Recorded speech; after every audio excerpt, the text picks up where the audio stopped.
Absolutely. So let's talk about how childhood experience. Some people ask, well, Nicole, how did you know you had syndrome, that you felt it? And they go from life experiences, from what? And I say, oh, it starts back in childhood.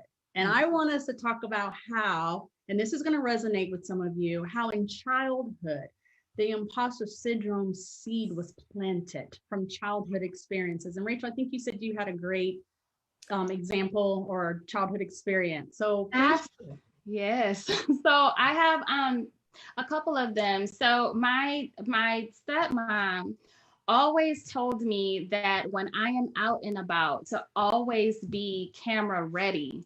Like, you're saying this to a teen, and although she means well, being camera ready is always being on your A game. You're not walking out the house with your bonnet and your scarf on. You don't have to have on a full face of makeup, but at least your eyebrows are done. You have on lip gloss. You're not wearing, baggy and saggy clothes, that you actually cared about yourself when you left the house today. Right. You never know, like, the purpose of her saying this is because you never know who you're going to meet. You never know what connections you're going to make, who you're going to see, whatever. And so that has taken over from childhood all the way to adulthood, and I'm passing it on to my daughter. So it's a constant cycle of a thing that you believe, and you implement this in your life like every day. So it's that. Another thing is just watching how you speak, how you talk, how you treat people, things like that. And it's just something that's a cycle that's really never going to stop or end. And it starts with our parents and how they're raising us and what they're saying. Yes. And now how we're talking to our children, because I had, my mom was the same way. You're not going to leave the house looking a certain way. Now, we didn't always have to, makeup or at least have your eyelashes on. But I want to say I want to say what I want to say, at least when COVID started, I mean, it's like, the makeup decreased tremendous. It's like, what am I looking fab for, So, and just knowing that my natural self without all that is enough. Is enough, that's good enough to be accepted. But here's an example, my friends, from childhood. Let's say anyone raise their hand and they say in the chat, or say, yes, that was me. Growing up, when you made a 95 on a test and you came home and you were all excited, I made a 95 on a test, yay. And your parents said, well, why didn't you make 100? Yes. And so that just, again, 95, even though it was an A, wasn't enough. So then what did we have to strive for? Perfection. 100 was perfection. Okay. Not saying, oh, well, great job, let's celebrate the 95 that you got. It was like, yeah, well, why didn't you make 100? So little things like that we do with our children can plant that seed for imposter syndrome of just not being enough.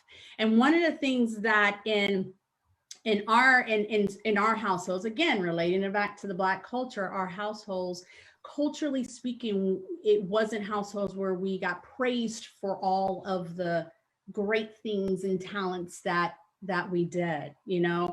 Hey, I can sing. Well, can I go take some singing lessons? Can't afford that. I'm not going to do that. I'm not going to, you need to sing. You can go sing in the bathroom. Da da da da. Yeah. Okay. So the fact that the talents and skill sets that you have wasn't praised, however you want to praise it or just highlight it, it travels with you. And we put it into our now households of not celebrating those small wins. It's like in my coaching practice, I say, celebrate those small wins. That's one of the ways to overcome imposter syndrome, is to celebrate your small wins. Celebrate when good things happen. Go back and look at your achievements and your accomplishments and say, I am a badass. Yes. I mean, it's just something that you have to say. Write it down on a piece of paper. I am a badass. I mean, I think there's a book out there that says, I am a badass. And it's a great book. It is. Celebrate yourself. And we need to stop perpetuating that cycle. in our children. I think my sister, I believe, is doing a wonderful job with my niece Callie, that where she's speaking to her different, encouraging her differently. I mean, she's a child, she's exploring. When she does wrong and you don't want to carry that behavior, then let her know, no, don't want to do that. But when she meets those milestones and do great things, speak that kindness. Speak that kindness. So celebrate those wins. We celebrate everybody else's wins. Yeah. Except our own. Except our own. Not our own. And there's this weird thing of, oh, I'm being humble about it. Being humble does not mean you don't celebrate yourself. Yeah. So that humbling definition, we'll do another webinar on that, because humble does not mean you don't celebrate your accomplishments. Right. Exactly. You've worked hard. You work hard to be where you are. Why are you not celebrating that? Because you're looking as if you're being boastful, or you're bragging, or you think, what is that phrase? If you think you're all that and whatever else. I am all that. Yes. I've achieved a bachelor's degree, a master's degree. Dr. G, shout out to even your lipstick, fabulous with a PhD. You know what I'm saying? Like, why aren't we celebrating that? Nicole, you're speaking in front of women, 300 plus guests, thousands of people. Tomorrow will be a global stage. Yes. Exactly. On the global stage. That's the kind of stuff that I'm talking about. But here's the thing. I am so grateful. And I'm so blessed. And I am appreciative of everyone that has helped me get to where I am, and I am humble. Right. But gosh darn, I'm gonna celebrate when I'm that chick. So and this is where I want all my sisters and even my brothers, when we do fabulous stuff, we need to celebrate it. So then everyone knows our talents and our skills. Right. Because, for instance, CEO from Wells Fargo saying he can't find Black talent. Excuse me. I don't believe that. I'll help you find a Black talent. Yeah, bring me into your recruiting department, and let me tell you some recruiting strategies I can put in place to help that. But my point is that we are out there, and sometimes I want to say, okay, here's another permission. I give myself permission to toot my own horn. I give myself permission to celebrate my wins. Mm-hmm. All right, so let's just do this. Mm-hmm. And not only that, when you celebrate your own wins, and it's people would tell me all the time, you do really good things. You're always doing stuff. And one of my mentors told me years ago, not only do you celebrate yourself, but you do not know that when someone else recognizes what you've accomplished, how that will inspire that person. Right. And you never know who's watching you. You mm-hmm. never know who's paying attention to you. And so, while we're doing what we're doing, and it's just our normal stride or our path, right? We don't know someone watching us, how that can help them to overcome this imposter syndrome, mm-hmm. right? That they have this is a self-ethnic reflector, right? They see something, like they see a woman, they see a Black person, they see a mom, they see a wife, they see a aunt, what have you. If they can do it, perhaps I can do it as well, right? Mm-hmm. And so, that's something I always keep in mind about the celebrations, that like you, I thank God every day for the things the opportunities that I have, the blessings I received, and I praise him in advance for the ones that I will receive in the future. Hallelujah, right? Yes. But I want people to see that, I don't just do this for me, right? It's a bigger purpose. And I think that helps other people to tap into whatever is inside of them, mm-hmm. that's waiting to be unleashed, to come out, to give birth to whatever, and help them to overcome that imposter syndrome. Yeah. So if my friends out there that are in the workplace, and you feel that your optimism and your energetic soul is fading into self-doubt, do you find yourself questioning? See, that's where I was when I was in the corporate world. I was second guessing myself, mm-hmm. like every day. Mm-hmm. And because I was either dismissed or I was overlooked or overtalked, or, I was asked a question, but then another person decided they wanted to jump in and answer, or I was always told I was a good hire. What does that mean? But they didn't know what to do with me. So it's like, okay, I get to a certain level in the corporate world, and I was literally at that ceiling. And so that's the ache that you feel if you have any of these symptoms, that perfectionism, you need to let that go. Yeah. Here's the thing with perfectionism. You don't allow grace and mercy for your mistakes. When you strive for excellence, you have grace and mercy for your mistakes. You give grace and mercy for other people's mistakes. Right. Why don't you give grace and mercy to yourself? This is where I say we're so unkind to ourselves. So that self-talk, and this is where I have literally sat in a boardroom and someone said, Nicole, are you sure? And I had this courage. Oh my gosh. It was this courage just came out of me. And I said, I'm 120% sure. Mm-hmm. And if you have any more questions, I'll help you on those as well. Mm-hmm. And I was like, did I just say that? Yeah. But I was tired of being overlooked, and that self-doubt and that imposter syndrome setting into where I felt like I just had to continuously slide my credentials, and kept sliding them to the point where I was just like, I'm done. Mm-hmm. I was so defeated.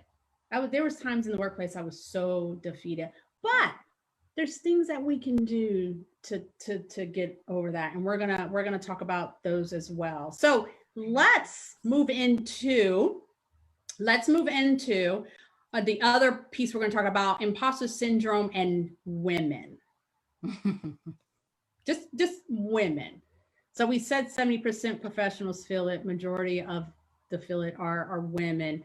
But we can talk about women, but specifically how imposter syndrome is worse for women of color, and how imposter syndrome and racial discrimination work hand in hand to tear down our self-esteem and our mental health.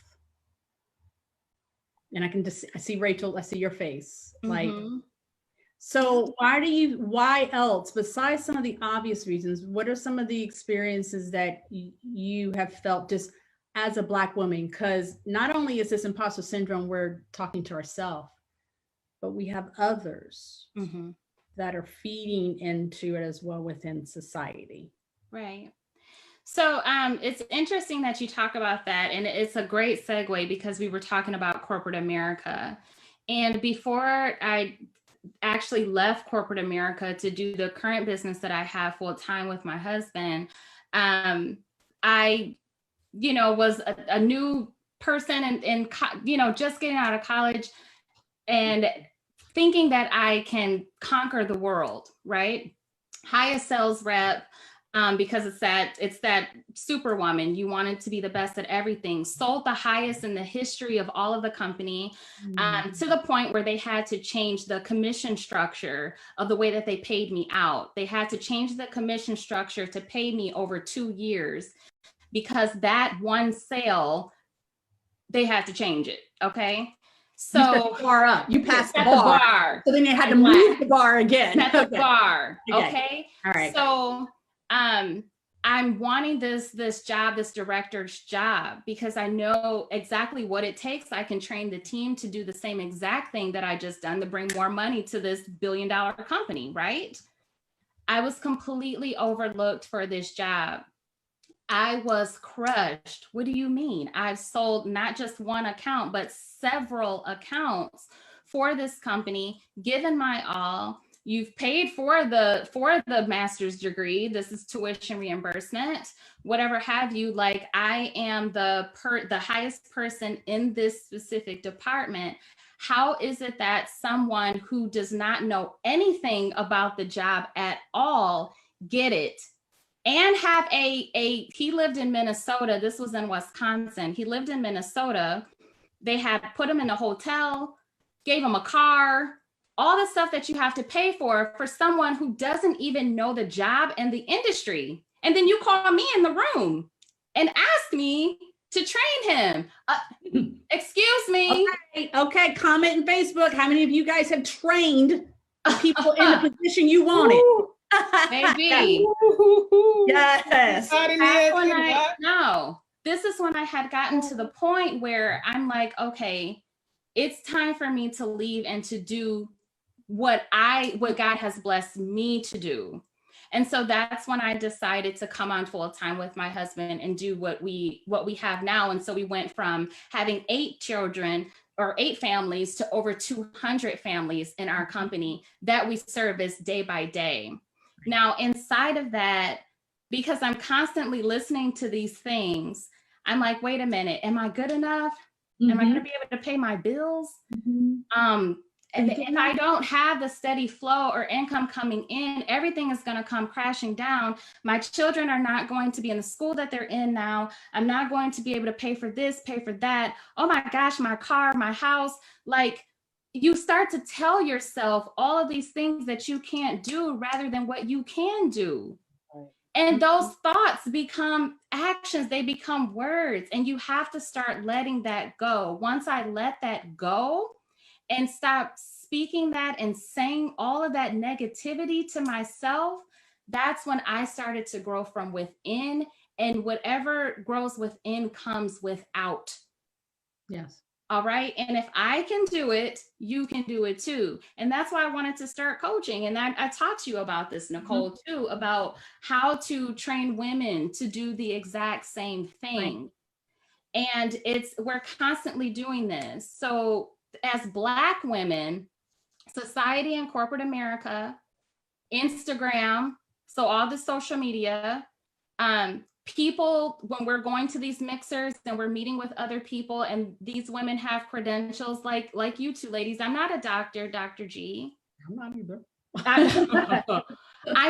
I'm not meeting with thousands of people, but guess what?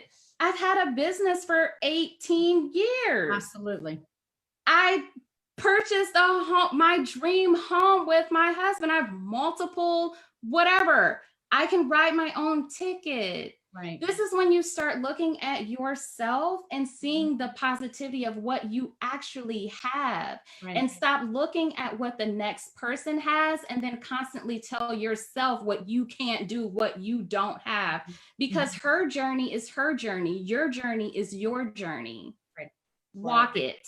Walk it. So everyone has been blessed with talents and skill sets and so forth. Yes. Think about what you can do. Where society, you made a good point in regards to social media. It's, we have this common occurrence of feeling like the other, like we're not good enough. And friends, this stems from not just, in the workplace. It comes from in the stores that we go to and we're followed around by security. It's echoed by the current leader of our country that we just, we're not enough. We don't belong. And the people that support him, it occurs every time we turn on the TV, we open a book, we watch certain shows and do anything, anything that's not what they call normal. It plays into that imposter syndrome of us telling ourselves that we're not good enough because we're having confirmation around us that we are not enough. So this is where, we have to constantly work. I mean, literally, and this is, I hope some people recognize with this, you have to work on your mindset. You literally have to do mindset work every day, Absolutely. to constantly tell yourself what you can do and what you can accomplish. And the only person you're competing against is yourself. That's right. You're beating yourself up, constantly telling yourself what you can't do. And, I'm a big fan of law of awareness, or law of attraction, as some people call it. And our brain is so malleable. We can sit here and have such a fantastic day. And then 5-10 minutes of that day, something bad happens or pisses us off, and we allow it to then play into that imposter syndrome of I'm not enough, I can't, I should be doing, how can I do, what if, why not, and we start playing. So I hope you see, friends, how imposter syndrome, how it's not just feeling like you might be called out as a fraud. No, it goes way deeper than that. Much and a lot, now you see why, yes, I've actually been feeling feeling this way. So those experiences as a Black female, as a female, but especially as a Black female, plays hard into us trying to. I think somebody said, Selena, you had said the bar. We meet the bar, then the bar changes. Yeah, we have to try to meet that bar, and then the bar changes. So it keeps playing into that. Mindset is everything. Yes, Vanessa, my aunt Vanessa. Yes, mindset is everything. So Dr. G, go ahead. Yeah, I want to also speak to this, and I know I'm anticipating the thumbs up and the hearts right now with what I'm about to say, because I'm gonna just keep it 100. Okay. The crabs in a barrel phenomena, yes, plays a huge part in Black women in feeling the symptoms of imposter syndrome. Yes. At least it has for me, in my experiences, multiple experiences. Look, they're going crazy over there, right? With the hearts and lights. But for me, it has been quite challenging, and I've spoken with both of you all about this. I started out early, chronologically, like my age, right? I started out way early, and I've done things that typically some people would not even imagine. I didn't even imagine it, right? I didn't like wake up and say, you know what, I was gonna do this by this date, age, and this by this, and it just happened, right? But for some people, like they can't take it. Like Rachel, they couldn't take you. Closing that deal where they had to reconfigure how they were going to pay you. They couldn't handle that. Right. They could not handle that.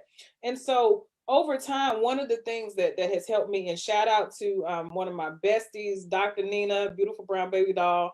She has this thing where she says, you have to do translation exercises every day. And I was like, what you talking about, translation exercises? Yeah. Explain. She would say, okay, so and so says this to you, right? You have to really stop and say, so they said this, but they actually mean this. So I'm not gonna sweat it. I'm not gonna let that ruin my day. Like Nicole talked about, something happens and somebody says something or it pisses you off. Like a microaggression. I need to translate that. I need to change that mindset, right? And for example, you like that nose ring? Right? Translation. I wish I was confident enough to wear a nose ring. Exactly. Dang, it's such a beautiful accessory. Like I had to sit here. Yes. Oh, that short blonde hair, right? Yeah. I had to train myself, right? When I hear things and people try to get into my head, I gotta, like you said, that filter. I gotta run you through my translate. Wait, okay. So Michelle says replacement phrases. I like that. That I like that too. What do you really mean? Because when you phrase things as such, you're really trying to project onto them that you couldn't be courageous enough or brave enough to do this. To do that. Yeah. Right. I mean, and shout out to Michelle, and shout out to my sisters. Both of my sisters are on, and my sister-in-law, and my cousins. Like, I love y'all. I just had to say that. I just saw that Deandra, Naila, Brittany, Kia, Kaya, excuse me. The whole family. Some of our sorority sisters. And Rachel's a soror too. Hey, girl, hey. So with Black women, it might be triggered by feeling like you're the other in predominantly white spaces or exclusive spaces. And one thing while you were talking, sometimes you can look at some of the things that people say as microaggressions. Microaggression in the workplace. Oh, you speak so well. Like they're shocked that you speak well. I'm sure some of us have had that. Oh, you articulate so well, or you have an accent. Huh? You have an accent. You or mine was you don't have an accent when you speak. Yeah. I was gonna say that would be mine, is that I don't have the accent. Yes. Or one of the things, and I'm sure my beautiful sisters on Facebook can say, you're very pretty for a Black girl. I've gotten that. I got that mainly in college, and again, it plays into that imposter syndrome that Black women aren't supposed to be beautiful, but you know what? God did an extra dose on you or something. I don't know. I mean, really, that's just how it's like, how am I supposed to take that? So I actually have a sweatshirt that says pretty period, just done.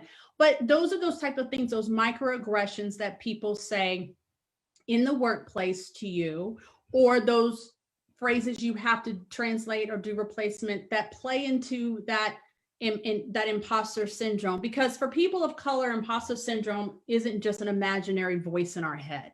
It's not just you talking, negatively to yourself. We receive daily messages from society that we don't truly belong. So let's talk about how some of the ways that we can deal with, imposter syndrome. So I think we might be ready for that. Or hold on, I'm looking at, you're so well spoken, you so smart, you don't talk like a Black girl. Yes. So you get some of those things. I've actually had where I was a consultant for a human capital management agency firm, and I would go to the actual companies to implement their systems, like how you pay on payroll, benefits, and all that stuff, human resources.